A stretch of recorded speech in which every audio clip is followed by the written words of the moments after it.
আমরা নিজেদেরকে কখনো কখনো এমন প্রমিস করে বসি যে আমি নেক্সট দিন সকালবেলা তাড়াতাড়ি উঠে পড়তে বসবো, কিন্তু সেই পরের দিনটা আর কখনোই আসে না। সকালবেলা অ্যালার্মের আওয়াজ পাওয়া মাত্রই আমরা সেটাকে বন্ধ করে আবার ঘুমিয়ে পড়ি। এর পরক্ষণেই আবার ভাবি সবে তো সকাল, এখনো অনেক টাইম আছে, স্কুল থেকে এসে ভালো মতন ভাবে পড়বো। কিন্তু স্কুল থেকে আসার পরপরই আমরা টিভি মোবাইল নিয়ে বসে পড়ি। আর যখন আমরা নিজেদের ভুলটাকে রিয়েলাইজ করতে পারি তখন আবার আমরা নিজেদেরকে নেক্সট ডে পড়তে বসার জন্য প্রমিস করি। এটা বর্তমান সময় দাঁড়িয়ে দেখতে গেলে প্রত্যেক ছেলে মেয়েরই সেম প্রবলেম। আর এই সবকিছুর আসল কারণ হচ্ছে প্রপার টাইম ম্যানেজমেন্ট না থাকা। আর তোমাকে এই সমস্যার থেকে বার করবে আজকের আমাদের এই ভিডিও, যেখানে সিম্পল কয়েকটা স্টেপের মাধ্যমে তোমার যে কাজ ফেলে রাখার অভ্যাসটা সেটা পরক্ষণে ভ্যানিশ হয়ে যাবে।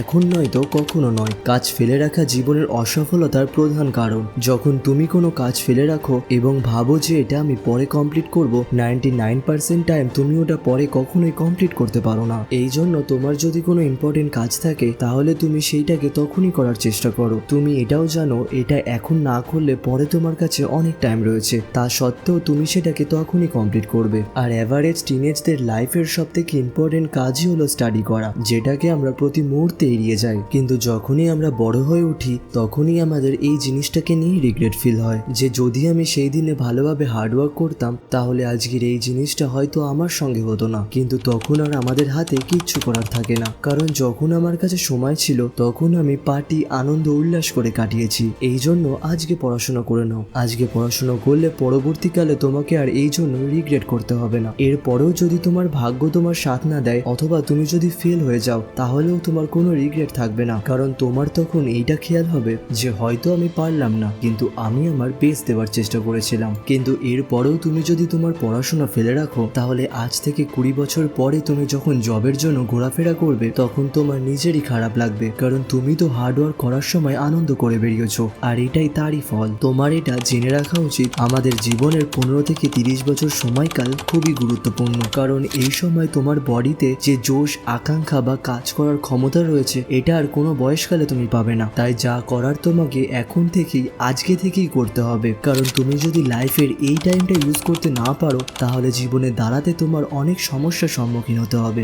Secure your next 5 years. যখনই তুমি পড়তে বসবে তখনই তোমার মাথায় বিভিন্ন ধরনের খেয়াল আসবে এবং সেই খেয়ালের মধ্যে তুমি কখন ডুবে যাবে সেটাই তুমি টের পাবে না। এই সময় তোমার কাছে দুখানা অপশন থাকে। প্রথমত তুমি তোমার ইমাজিনেশনকে দূরে সরিয়ে পড়তে বসো এবং তুমি ততক্ষণ উঠবে না যতক্ষণ না তোমার পড়া শেষ হচ্ছে। আর দ্বিতীয় অপশন, তুমি তোমার ভাবনায় নিজেকে ডুবিয়ে রাখো আর তোমার পড়ার টাইমটাকে ওয়েস্ট করো। কিন্তু এই কথাটা তুমি মাথায় রাখবে, আজকে তুমি যে অপশনটা চুজ করবে সেটাই তোমার ফিউচার ডিসাইড করবে। তুমি জীবনে কিছু করে দেখাবে নাকি জীবনে তুমি ডুবে যাবে, এটার পথ তোমার এখান থেকেই শুরু হবে। আর এখান থেকেই সেটাও ডিসাইড হবে তুমি আগামী 5 বছরে কেমন মানুষ তৈরি হবে। তো তোমার কাছে আমার একটা কোশ্চেন রইল যে তুমি আগামী 5 বছরে নিজেকে কেমন জায়গায় দেখতে চাও। আর তুমি নিজের কাছে প্রথমে এইটা ক্লিয়ার করে নাও যে তুমি জীবনে কি করতে চাও। আর এটা ডিসাইড করার পরে তুমি নিজের একটা শিডিউল তৈরি করো আর দেখো তুমি সেই কাজটা করছো কিনা যেটা তোমার করা উচিত। তুমি এইটা কল্পনা করো যে 5 বছর পর তুমি যে রূপ ধারণ করবে সেইটা তোমাকে প্রত্যেক মুহূর্তে ফলো করছে।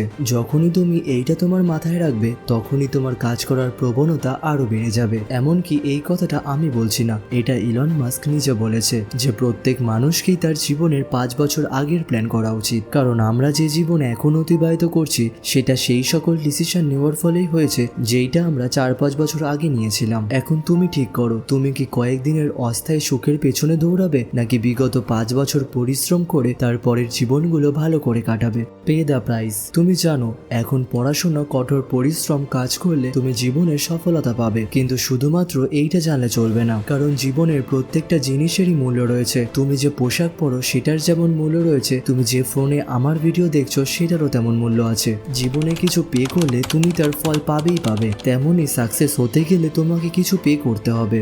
না, এই ক্ষেত্রে তোমার টাকাটা ইম্পর্টেন্ট না, এই ক্ষেত্রে তোমার হার্ডওয়ার্কই তোমার সাকসেস আনবে। সাকসেস হতে গেলে যে রক্ত ঘাম ঝরবে সেটাই হবে তোমার মূল্য। তাই জীবনে সফল হওয়া হলো একটি কঠিন কাজ আর এটি সহজে কেউ অর্জন করতে পারে না। তাই এখন তুমি ডিসাইড করো তুমি একটা রেসপেক্টফুল লাইফ লিড করবে নাকি সেই জিনিস নিয়ে পড়ে থাকবে যেটা নিয়ে সবাই পড়ে থাকে। আজকের ভিডিও এতটাই। ভিডিও থেকে যদি তোমরা কোনো হেল্প পেয়ে থাকো অবশ্যই চ্যানেলটিকে সাবস্ক্রাইব করে আমাদের পাশে থাকবে। আবার দেখা হবে এমনই কোনো সুন্দর কন্টেন্টের সঙ্গে। এতদূর দেখার জন্য সবাইকে অসংখ্য ধন্যবাদ।